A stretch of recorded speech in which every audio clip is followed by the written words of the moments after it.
পথ নির্দেশক আমাদেরকে যিনি নির্দেশনা দিয়েছেন, সাহস জুগিয়েছেন, অনুপ্রেরণা দিয়েছেন এবং এই জুলাই গণ অভ্যুত্থানকে সফলতার দিকে নিয়ে গেছেন জনাব তারেক রহমান। উপস্থিত মন্ত্রিসভার সদস্যবৃন্দ এবং আজকে যারা উপস্থিত হয়েছেন, যাদের বক্তব্য আমরা শুনতে এসেছি, জুলাইয়ের শহীদদের পিতা মাতা, ভাই বোন, আত্মীয় স্বজন, যারা আহত জুলাই যোদ্ধা, সুধীবৃন্দ, ভাই ও বোনেরা, সাংবাদিক বন্ধুগণ, আসসালামু আলাইকুম রহমতুল্লাহ। বক্তব্য আমি দেওয়ার কথা না, এখানে এই জাতীয় অনুষ্ঠানে কয়েকবার এসেছি। মাননীয় প্রধানমন্ত্রী একবার বিদেশ থেকে সংযুক্ত ছিলেন গুম খুনের উপরে যে বার্ষিক একটা অনুষ্ঠান হয়, আন্তর্জাতিক গুম বিরোধী দিবস, সেই দিবসে নিজেও গুমের শিকার হিসাবে সেদিন খুবই আপ্লুত থাকি, আবেগে দুঃখ ভরা খাতে থাকি। যারা গুম হয়েছেন, কেউ কেউ ফিরে এসছেন, সেখানে বক্তব্য শোনা যায় তাদের। যারা আসেননি তাদের স্বজনদের বক্তব্য না শুনতে পারা যায়, না দেখতে পারা যায়, সেরকম একটা দৃশ্য এখনো পঙ্গু হাসপাতালে যারা চিকিৎসাধীন জুলাইয়ের অভ্যুত্থানে আমি কয়েকবার দেখতে গিয়েছিলাম মাননীয় প্রধানমন্ত্রীর নির্দেশে। সে দৃশ্য চোখে দেখা যায়। যারা দুই চোখের আলো হারিয়েছেন অথবা এক চোখের আলো হারিয়েছেন, কোন রকম চিকিৎসা নিয়ে আরেক চোখে দেখছেন, তাদের স্বপ্ন কি? তারা কি বাংলাদেশ দেখতে চেয়েছেন? যারা দুই চোখের আলো হারিয়েছেন, তাদের সন্তানরা কি বাংলাদেশ দেখার জন্য অপেক্ষা করছে? সেই বাংলাদেশ বিনির্মাণের জন্য আমাদের আজকের এই সমাবেশ। মোহিনী চৌধুরীর সেই কবিতা, গান সবাই জানেন, এই জাতীয় অনুষ্ঠানে সবাই আবৃত্তি করেন।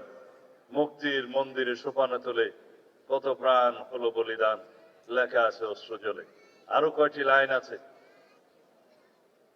তাদের অনেকেই যারা স্বর্গগত, তারা এখনো জানে স্বর্গ থেকে প্রিয় মাতৃভূমি। আমরা কি সেই মাতৃভূমি বানানোর প্রত্যয় ব্যক্ত করব না?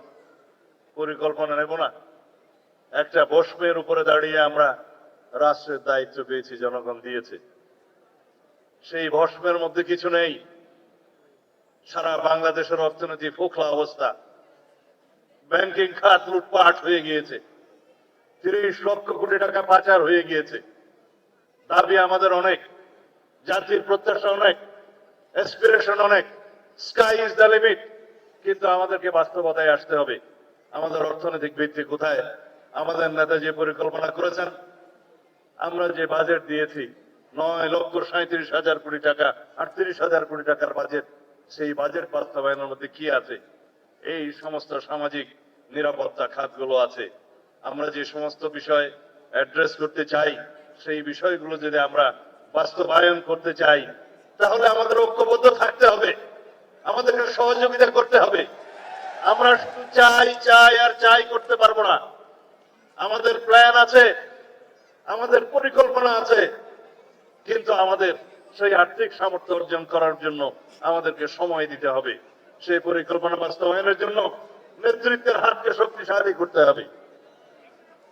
আমি যেহেতু জুলাইয়ের উপরে কথা বলতে এসেছি, কিছু পর্দার আড়ালের কথা আজকে অবমুক্ত করতে চাই।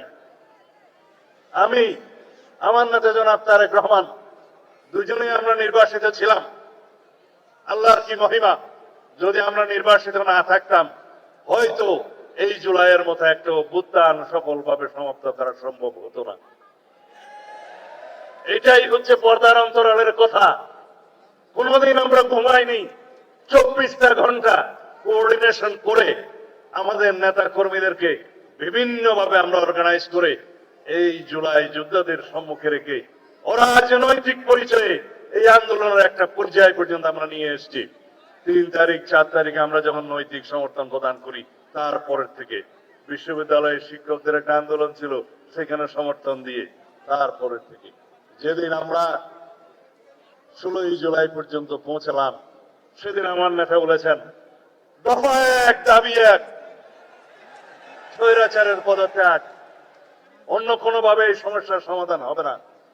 আজকে যারা জুলাই যোদ্ধাদের নেতৃত্ব দাবি করেন, তাদের অনেকেই সেদিন বলেছিল আমাদের কোনো রাজনৈতিক দাবি নাই, আমাদের দাবি বৈষম্যহীন এই ছাত্র আন্দোলনের দাবি, ওটা বৈষম্য দূর করতে হবে, সেটাই ছিল তাদের বক্তব্য। আমরা ধীরে ধীরে আমরা জানি স্বৈরাচারকে গতিতে রেখে বৈষম্যহীনতার বাংলাদেশ প্রতিষ্ঠা করা যাবে না।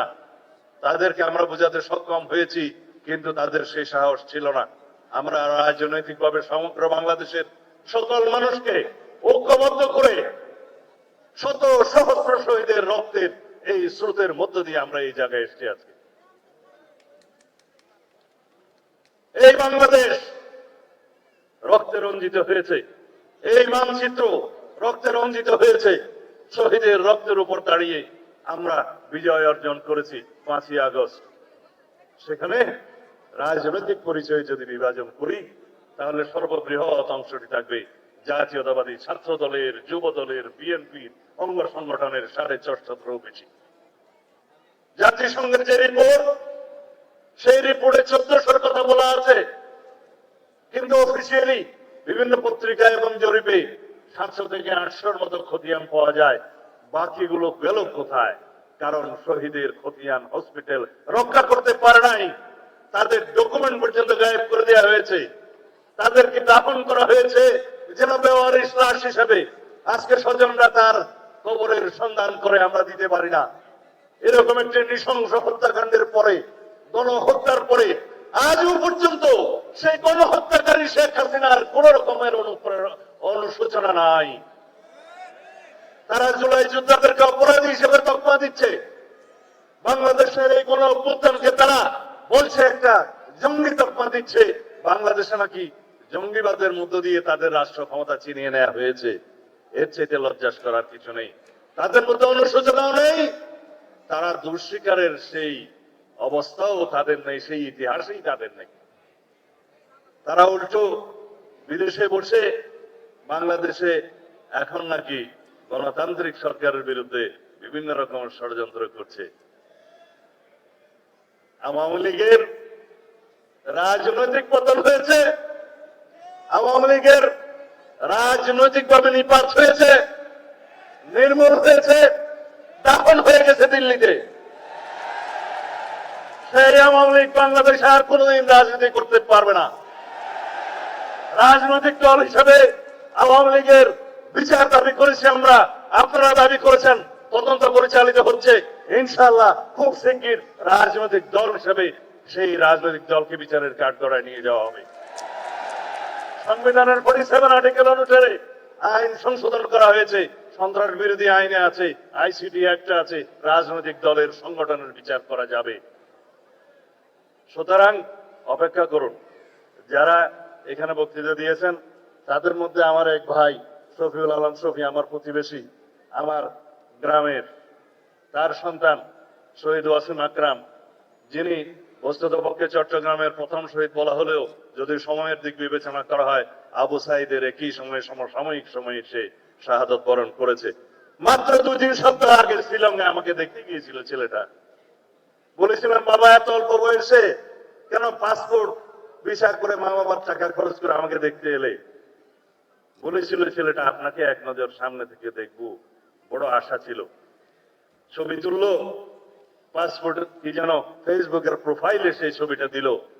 2-3 সপ্তাহ পরে এসে বাংলাদেশের জন্য জীবন দিয়ে দিল। বড় করুণ সেই ইতিহাস। তার বাবা তখন বিদেশে, দুবাইয়ে না সৌদি আরবে কাজ করে। তার মায়ের সাথে কথা বললাম, চোখের পানি ধরে রাখতে পারেনি। সে আজকে বলল যে শহীদের বিচার করুন আগে, আমরা দেখতে চাই এই দেশে প্রত্যেকটা খুনের বিচার হয়েছে। প্রিয় শফির উদ্দেশ্যে বলতে চাই, সবার উদ্দেশ্যে বলতে চাই, মানে প্রধানমন্ত্রী আমার নির্দেশ দিয়েছেন একটু বিচারের কি অবস্থা খোঁজ খবর নেন, আপনার বক্তৃতায় বলবেন। আমি আপনারা নিশ্চয়ই জানেন, এগুলো শুধু স্মরণ করিয়ে দিচ্ছি। 5টা খুনের, গণহত্যার, মানবতা বিরোধী অপরাধের মামলার রায় হয়েছে ইতিমধ্যে। বিচারাধীন মামলা আছে 27টা এবং তদন্ত প্রায় শেষ পর্যায়ে 72টা মামলা। শহীদ আবু সাইদের মামলায়, প্রথম মামলায় 2 জনের ফাঁসি হয়েছে। ভাইস চ্যান্সেলর সহ সেই বিশ্ববিদ্যালয়ের অন্যান্যদের বিভিন্ন মেয়াদে সাজা হয়েছে। প্রথম মামলার রায় হয়েছে গণহত্যার। আপনারা সবাই জানেন, শেখ হাসিনা, তার সাবেক স্বরাষ্ট্রমন্ত্রী আসাদুজ্জামান কামাল, তাদের ফাঁসি হয়েছে, ফাঁসির আদেশ হয়েছে। তৎকালীন আইজিপি মামুন রাজশাহী হওয়ার কারণে তার সাজা কম হয়েছে, তবে সাজা হয়েছে। আশুলিয়ায় লাশ পোড়ানো হত্যা মামলার 2 জনের ফাঁসি হয়েছে। ওখানে সাবেক একজন স্বৈরাচার দূষণ এমপি আছে, ওসি আছে, ডিআইজি সহ অন্যান্যদের যাবজ্জীবন সহ বিভিন্ন মেয়াদে সাজা হয়েছে। চানকারপুলের হত্যা মামলা ফাঁসি হয়েছে তৎকালীন স্বৈরাচারের দূষণ পুলিশ কমিশনার হাবিব এবং জয়েন্ট কমিশনার সুদীপ্ত, তাদের ফাঁসির আদেশ হয়েছে। অন্যান্যদের বিভিন্ন মেয়াদে সাজা হয়েছে। অতি সম্প্রতি রায় হয়েছে রামপুরা টিভি সেন্টারের ওখানে একটা ছেলে কার্নিশি লুকিয়েছিল, তাকে ওখানে যে গুলি করা হয়েছে। আমি শুনলাম সেই ছেলেটি কোন রকমে প্রাণে বেঁচে গিয়েছে চিকিৎসার মাধ্যমে, আল্লাহ তার জীবন বাড়িয়ে দিক, হায়াত বাড়িয়ে দিক। কিন্তু সেই ঘটনায় আরো 2-1 জন, একটা শিশু সহ হত্যা করা হয়েছে তাদেরকে। সেই মামলায় রায় হয়েছে, ফাঁসির আদেশ হয়েছে তৎকালীন পুলিশ কমিশনার হাবিব, ওসি এবং অন্যান্যদের বিভিন্ন মেয়াদে। সর্বশেষ হাসানুল হক ইনু নামের একজন স্বৈরাচারের দোষী, তার বিচারের রায় বেরিয়েছে। তাকে কেবল 10 বছরের সাজা দেয়াতে বাদী পক্ষ সন্তুষ্ট নয়, সেজন্য সেটা আপিল করা হবে মর্মে শুনেছি। তার অন্তত যাতে সর্বোচ্চ সাজা হয় সেরকম বিচার, সেরকম মামলা আরো আছে, সেই মামলাগুলোতে আশা করা যায় করা হবে।